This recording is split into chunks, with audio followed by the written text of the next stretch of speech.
സമ്മതിച്ചിരിക്കുക.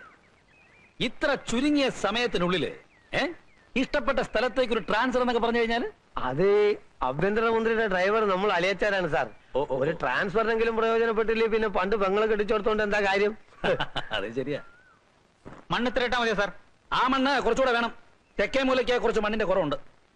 ഉള്ളത് പറഞ്ഞാൽ ഈ മണ്ണും ചെടികളൊക്കെ നാട്ടുകാർ സംഭാവന എന്നാന്ന് പറയുമ്പോ വിശ്വസിക്കാൻ പ്രയാസമുണ്ട്. ചോദിക്കേണ്ടത് ചോദിക്കേണ്ട സമയത്ത് ചോദിക്കേണ്ട രീതിയിൽ ചോദിച്ചാൽ ആരും തരും റഹ്മാൻ. പക്ഷേ ചോദിക്കാൻ പഠിക്കണം. പോലീസുകാരെ ചോദിക്കാൻ ആരെങ്കിലും പഠിപ്പിക്കണോ സാറേ? അവന്റെ ജന്മം തന്നെ ചോദിച്ചു മുടിയാനുള്ളതല്ലേ? ഇൻസ്പെക്ടർ സാറേ, അവിടുന്ന് മനസ്സ് വിചാരിച്ച് എന്തെങ്കിലും ചെയ്തു തന്നേ പറ്റൂ. കൊച്ചെ നീ കാര്യം പറ്റി തുറന്നു പറ. തലയും വാലില്ലാതെ അദ്ദേഹം എന്തെങ്കിലും ചെയ്യണമെന്ന് പറഞ്ഞാൽ എന്താ മനസ്സിലാക്കേണ്ടത്? അതൊക്കെ അദ്ദേഹത്തിന് അറിയാം. ഞാൻ ഒരാഴ്ചയായിട്ട് പുറകെ നടക്കല്ലേ സാറേ. റഹ്മാൻ, സ്വന്തം അനിയനെ വീട്ടുപറമ്പിൽ നിന്ന് പുറത്താക്കണമെന്നാണ് പരാതി. ഒരമ്മയുടെ വയറ്റിൽ നിന്ന് വന്നവർ തമ്മിൽ ഇങ്ങനെ കലയിക്കുന്നത് ശരിയാണെന്ന് ചോദിക്കും. ഒരമ്മയുടെ വയറ്റിൽ നിന്ന് വന്ന മാതിരി അല്ല സാറേ അവന്റെ കയ്യിലിരിപ്പ്. നിങ്ങളുടെ കയ്യിലിരിപ്പ് ശരിയില്ലെന്നാണ് അയാളുടെ പരാതി. സാർ ഞാൻ പറയുന്നത് വിശ്വസിക്കും. എനിക്ക് വേണ്ടി ഇതൊന്ന് ചെയ്തു തന്നേ പറ്റൂ. സാറിന് പുണ്യം കിട്ടും. പുണ്യമല്ലാതെ എന്ത് കിട്ടും? അദ്ദേഹം ചോദിക്കുന്ന കേട്ടില്ലേ? പുണ്യമല്ലാതെ എന്ത് കിട്ടും? എന്ത് കൊടുക്കും? അയ്യോ, ഞങ്ങള് പാവത്തുങ്ങളാ സാറേ. ആ, ഒരു 500 രൂപ കൊണ്ടൊന്നെല്ലാം ശരിയാകാം എന്ന് വേണമെങ്കിൽ എനിക്ക് പറയാം. പക്ഷെ ഞാനത് പറയില്ല. അത് സാറ് ചോദിക്കും. പിന്നെ നന്നായി ആലോചിച്ച് പറ. സാറിന്റെ മനസ്സ് തുറന്ന് പറഞ്ഞാലല്ലേ എനിക്ക് എന്റെ മനസ്സ് തുറക്കാൻ പറ്റൂ. എന്ത് പണി ചെയ്താ നിങ്ങൾ കഴിയുന്നത്? 5-8 പശുക്കളുണ്ട് സാറേ. അതിന്റെ പാല് വിറ്റാ ഞങ്ങൾ കഴിയുന്നത്. പാല് നിങ്ങൾ എടുത്തോ? ചാണകഞ്ഞുണ്ടോ? ചാണകോ? ഈ സമയത്ത് കുറച്ച് ചാണകപ്പൊടിയുടെ വേറെയുണ്ടല്ലോ. ഈ ചെടികളുടെ ഗെറ്റപ്പ് വേറെ ആയിരിക്കും. അയ്യോ, ചാണകം എത്ര വേണേലും കൊണ്ടുവരാം. റഹ്മാൻ സാർ, ചോദിച്ചു വാങ്ങുന്നത് എന്തും കൈക്കൂലിയാണെന്നാണ് അമ്മ പറയാറുള്ളത്. അപ്പൊ ആ നിലയ്ക്ക് ചാണകവും കൈക്കൂലിയാണ്. ഇപ്പോഴാണ് സാർ എനിക്കൊരു കാര്യം ബോധ്യമായത്. ചോദിക്കേണ്ടത് ചോദിക്കേണ്ട രീതിയിൽ ചോദിക്കേണ്ട സമയത്ത് ചോദിച്ചാൽ ചാണകവും കിട്ടുമെന്ന്. റഹ്മാൻ സാർ, മനോരമ വേണോ? ആ വേണോ? അതിനെ ഞാൻ ഇത്ര നേരം കാത്തിരുന്നേ. ഒന്ന് താന്നേ. ആ ജോൺസന്റെ നോവൽ വായിച്ചിട്ട് ഉടനെ അങ്ങ് തരാലോ. പ്ലീസ് ഒന്ന് താന്നേ. പ്ലീസ് ഒന്ന് താന്നേ. പ്ലീസ്, ഞാൻ വായിച്ചിട്ട് ഉടനെ തരാം.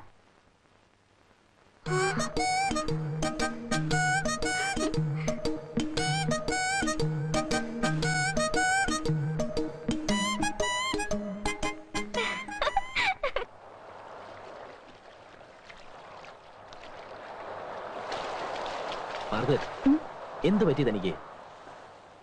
എനിക്കറിഞ്ഞൂടാ. ഇതുവരെ എനിക്ക് ചെറിയാനോട് മിണ്ടാനും പെരുമാറാനും വിഷമമില്ലായിരുന്നു. പക്ഷേ അന്നെന്നോട് ഐ ലവ് യു എന്ന് പറഞ്ഞില്ലേ, അതിൽ പിന്നെ എനിക്കും അങ്ങനെ തന്നെയാ. ഉണ്ണാൻ ചെന്നിരുന്ന പാത്രത്തിൽ മാർഗരറ്റ്, കൈ കഴുകാൻ ചെന്ന വെള്ളത്തിൽ മാർഗരറ്റ്.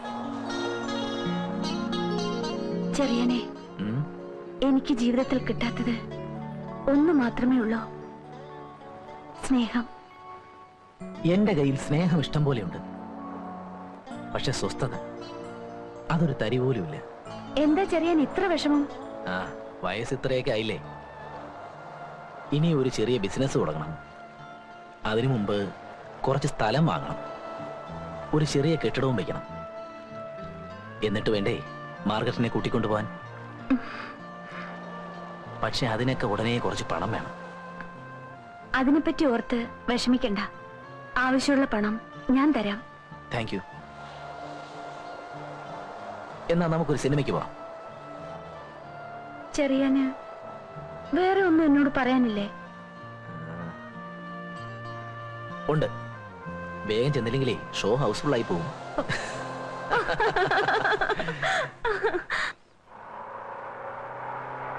എല്ലാം കൂടെ നീ എടുക്കണ്ട. ആ പാക്കറ്റ് ഞാൻ തരാം. വേണ്ട ഏട്ടാ, ഞാൻ വെച്ചോളാം. ചേട്ടന് മാത്രമേ ഉള്ളൂ എന്നോട് ഇത്രയും സ്നേഹം. ആ പിശാരി ചേട്ടൻ സമയം കിട്ടി അപ്പൊ എന്നെ കുറ്റപ്പെടുത്തും. അപ്പൊ ചെറിയാനോ? ആ ചേട്ടൻ പിന്നെയും ഭേദാ. അയ്യരെങ്ങനെയുണ്ട്? അങ്ങേരെ ആള് പോവാ. പക്ഷെ എന്നെ ഭയങ്കര പേടിയാ. എപ്പോഴും എന്റെ കൈയും കാലും കാണിച്ചോണ്ടിരിക്കണം. അങ്ങേര് വീട്ടിലേക്ക് ഒരു സാധനവും മേടിക്കത്തില്ല കേട്ടോ. എല്ലാം നമ്മുടെ വീട്ടിൽ നിന്ന് ഓസാ. ഏതായാലും നീ ആരെയും വെറുപ്പിക്കണ്ട.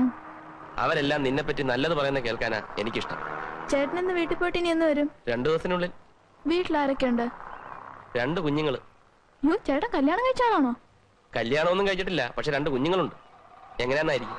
എന്റെ അച്ഛനും അമ്മയും. ഇതിന്റെ ഒന്നും ആവശ്യപ്പെടില്ല. അഹങ്കാരം കൂടുന്നു. പോടാ. നിനക്ക് തൃപ്തിയായോ? ഇത്രയും ആളുകളെ ഇവിടെ വിളിച്ചുകൊണ്ട് കഴിഞ്ഞപ്പോ നിനക്ക് തൃപ്തിയായോ? ഇതിനെല്ലാം കാരണം നിങ്ങൾ ഒരുത്തനാ. ഞാൻ ഇനി എറിയോ? ഇനി എറിയോ? എന്താണ് ഇവിടെ എക്സിബിഷൻ കാണുന്നത്? ഇങ്ങോട്ട് പറയാ ഇറങ്ങണതാണ്. എടാ താഴെ ഇറങ്ങാൻ. പോടാ പോയിരടാ.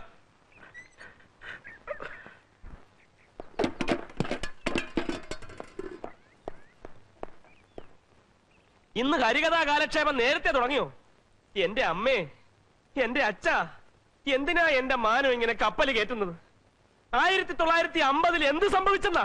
50 മോനെ, 54 നീലക്കുയിൽ റിലീസായ ദിവസം നിന്റെ അമ്മ സിനിമ കാണാനായിട്ട് ഒരുങ്ങി ഇറങ്ങിയപ്പോ സുഖമില്ലാതെ കിടന്ന എന്റെ അമ്മ പോകണ്ടാന്ന് പറഞ്ഞു.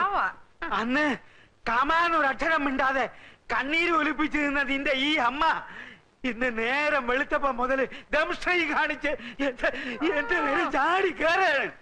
അമ്മേ, ഞാൻ ജനിക്കുന്നതിന് മുമ്പ് നടന്ന കാര്യം ജനിക്കുന്നതിന് മുമ്പ് തന്നെ തീർത്തുകൂടായിരുന്നോ? അതെങ്ങനെയാ? അന്ന് ഇങ്ങേര് സിംഹം അല്ലായിരുന്നോ? ഇന്നല്ലേ പൂച്ച പോലെ ആയത്. എന്നാലും കാത്തിരുന്ന് കസവും കൊണ്ട് കൊടുത്ത് ഞാൻ ആ സിനിമയൊന്ന് കാണാൻ പോവാന്ന് വെച്ചപ്പോ കുളവി തള്ള എന്നാ ഞാൻ പിടിക്കും. എന്നാ പിന്നെ ഞാൻ മാത്രമായിട്ടെന്നാ വെറുതെ ഇരിക്കുന്നത്? ഞാനും വേണ്ടടോ, നെഞ്ചു കലങ്ങി പോവും. വേണ്ട. വനജാദേവി 19 വയസ്സ്, കാർത്തിക നക്ഷത്രം, പെണ്ണ് കൊള്ളാം. ഇതാ നോക്ക്. അടുത്തത് കോമളവല്ലി, അത്തം നക്ഷത്രം, 5 അടി 3 ഇഞ്ച് പൊക്കം. എന്റെ പൊന്നറ്റ, എനിക്കിപ്പൊ കല്യാണം വേണ്ട. എനിക്കല്ല നിർബന്ധം, നിന്റെ അമ്മയ്ക്കാ. അവൾ ഇന്നലെ ഒരു സ്വപ്നം കണ്ടു, നീ ഒരു പെൺകുട്ടിയുമായിട്ട് സഹകരണത്തിലാണെന്ന്. അതേ മകനെ, അമ്മ സ്വപ്നം കണ്ടു. അമ്മയ്ക്ക് സ്വപ്നം കാണാൻ ഒരുപാട് സമയമുണ്ട്. ഇവിടെ മനുഷ്യന് നിന്ന് ഇരിയാൻ സമയമില്ല. അപ്പോഴാ സഹകരണം. എന്നാ നീ അവക്കൊരു വാക്ക് കൊടുക്ക. എന്നെ ഇരുത്തി പൊറപ്പിക്കുന്നില്ല. എന്ത് വാക്ക്? നീ എന്ന് കല്യാണം കഴിക്കുന്നോ ആ പെൺകുട്ടിയെ ഞങ്ങള് തീരുമാനിക്കും. എന്താണ് നിനക്ക് സമ്മതിക്കാൻ ഒരു വിഷമം? സമ്മതിക്കാൻ വിഷമമോ? ഇല്ലാതെങ്ങാനും നീ ചിന്തിച്ചാലുണ്ടല്ലോ ഞാൻ ചത്തുകളയും. ഞാനും ചത്തുകളയും. മണ്ടയ്ക്കാട്ട് ഭഗവതിയാണ് പറയുന്നത്, ഞങ്ങള് തീരുമാനിക്കുന്ന പെൺകുട്ടിയെ നീ വിവാഹം കഴിച്ചില്ലെങ്കിൽ മകനെ നീ നട്ടം തിരിയും. നീ നട്ടം തിരിയും. ആഹാ, എവിടെ നിന്ന് കിട്ടിയ അയ്യരെ ഈ വേഷം? ഏതായാലും സംഭവം കലക്കിയിട്ടുണ്ട്. പേഷ്കാരായിരുന്നു എന്റെ ഗ്രേറ്റ് ഗ്രാൻഡ് ഫാദർ നാരായണയ്യർ. അദ്ദേഹത്തിന്റെ വേഷമാണ്. സ്റ്റഡി നിക്ക്. പേഷ്കാരുടെ വേഷം ഇട്ടാ പിന്നെ അയ്യർക്ക് ചിരി വരത്തില്ലേ? ക്യാമറയുടെ മുമ്പിൽ ചിരിക്കാൻ അല്ലേലും ഇത്തിരി ബുദ്ധിമുട്ടാണ്. ശരി, ഞങ്ങള് വാടക കുടിശ്ശിക തരാൻ പോകുന്നു എന്ന് വിചാരിക്കും. എന്നാ തന്നു എന്ന് വിചാരിക്കും. ഇത് തന്നെ തരാം, എടുത്തോ. ഇനി നമുക്ക് കേൾക്കാം. വാ, ഓമനക്കുട്ടൻ അവിടെ വിളിക്കേ. ഓമനക്കുട്ടാ. ദാ വരുന്നു. വന്നേ. വാ. നീ എന്തിനാ കയറി നിൽക്കുന്നത്? മാറ്. നിന്നെ ഇന്ന് ആ വ്യത്യാസമില്ല. കാരണം ഇന്ന് അയ്യരുടെ പിറന്നാളാണ്. ജീവിതത്തിൽ ഒരു പൈസ പോലും ചെലവാക്കാത്ത അയ്യർ നമുക്ക് വാങ്ങിച്ചു തന്നതുപോലെ തന്നെ പുതിയ ഡ്രസ് അവനും വാങ്ങിച്ചു കൊടുത്തിട്ടുണ്ട്. രാമന് നിന്നോ? നിക്ക്. കയ്യ എടുക്കട്ടോ. എടുത്തു. Thank you. 2 ദിവസത്തിനാ പ്രിന്റ് തരാം. എന്താ അയ്യരെ നമ്മുടെ പ്രോഗ്രാം? നമ്മുടെ ആഘോഷം എവിടെ തുടങ്ങുന്നു? നമ്മൾ നേരെ നമ്മുടെ വാഴത്തോപ്പിലേക്ക് പോകുന്നു. ഉച്ചവരെ അവിടെ വിട്ടാൽ രാത്രി 10 മണി വരെയുള്ള പ്രോഗ്രാം ഞാൻ ഫിക്സ് ചെയ്യും. എന്റെ കൂടെ നിന്നാ മതി. ചിലരൊക്കെ എടുത്തിട്ടുണ്ടല്ലോ. അവസാനം കോട്ടും കോപ്പും. രാമ, ഞങ്ങൾ വരാൻ എന്തായാലും രാത്രി 10 മണിയാവും. നീ ഭക്ഷണമൊക്കെ കഴിച്ച് കഥ കടച്ച് കിടന്നു. ദാ ഇതിരിക്കട്ടെ, ചെലവാക്കണ്ട. എന്തെങ്കിലും അത്യാവശ്യം വന്നാ ദാ വരുന്നു.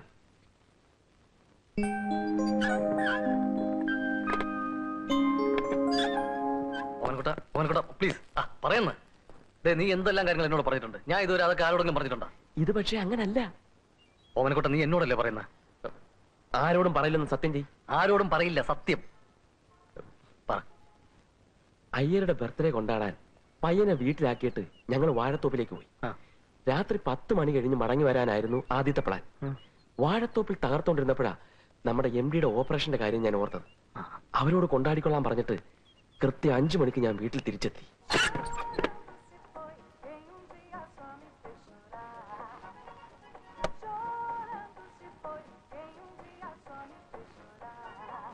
രാമ,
രാമ, കഥ തുറക്ക്. വരുന്നു.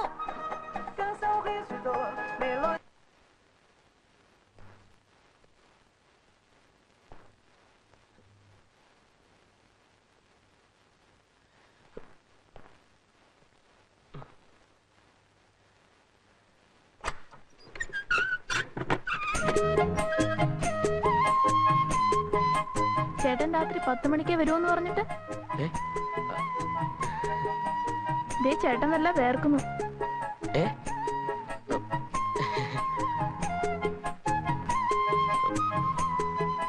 കുടിക്കാൻ കുറച്ച് വെള്ളം തരാമോ?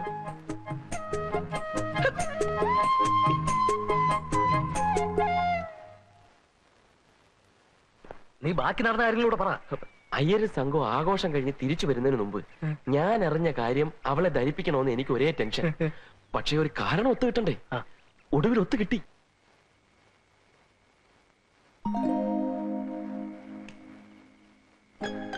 അതെ, പിന്നെ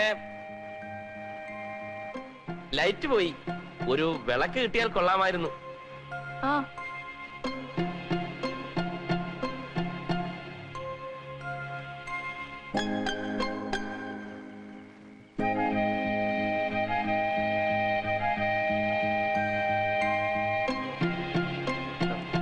ഇരിക്ക്. ഇയാളിങ്ങോട്ട് ഇരിക്ക്. ചേട്ടൻ എന്താ എന്നെ വിളിച്ചേ? ഇയാളെന്നോ? ചേട്ടൻ അങ്ങനല്ലല്ലോ എന്നെ വിളിക്കാറ്. ഇരിക്കടോ. അയ്യോ, ഇതിന് വട്ട. എന്താ എന്താ എന്താ പറഞ്ഞ? ഇതിന് വട്ടാന്ന്.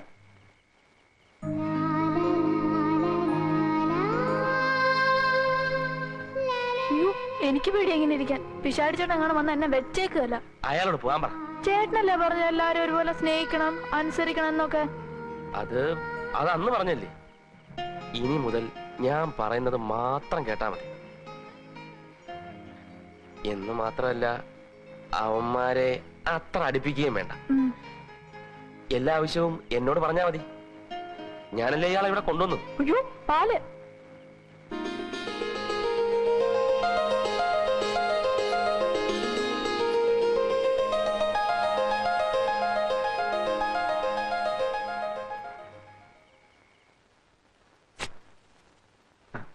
എന്തൊരു മുടിഞ്ഞ സൗഭാഗ്യമാ ഓനെക്കുട്ട നിനക്ക് കിട്ടിയിരിക്കുന്നത്.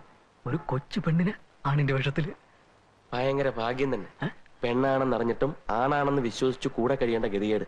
ഞാൻ എന്തായാലും തുറന്ന് ചോദിക്കാൻ പോവാ. നീ ധൃതി പിടിക്കരുത്. അവിടെ ഇറങ്ങി പോവും. മുഴുവൻ സൗഭാഗ്യവും നീ അനുഭവിച്ചിട്ടേ വിടാവൂ. ചോദിക്കാതിരിക്കാൻ പറ്റുമോ? നീ ചോദിക്കുന്നതിലും അവളെ കൊണ്ട് മുഴുവൻ ഇങ്ങോട്ട് പറയിപ്പിക്കുന്നതാ ബുദ്ധി. എന്തായാലും മറ്റു രണ്ടുപേരും അവളുടെ കണ്ണി മുരടന്മാരാന്നേ. അന്നേ അവിടെ നീ മാക്സിമം സോഫ്റ്റ് ആയിട്ട് പെരുമാറുക. സ്നേഹം നടിക്കുക. ഈ ജോലി കാര്യങ്ങളിലൊക്കെ ഇങ്ങനെ സഹായിക്കുന്നതായിട്ട് പെരുമാറുക. പിന്നെ ഈ വിഷമങ്ങളൊക്കെ ഇങ്ങനെ പങ്കിടുന്നതായിട്ട് ഭാവിക്കുക. ഒടുവില് അവളുടെ മുഴുവൻ സൗഭാഗ്യങ്ങളും അവൾ നിനക്ക് നൽകും. ദാ വരാം സാർ, ഇപ്പൊ വരാം.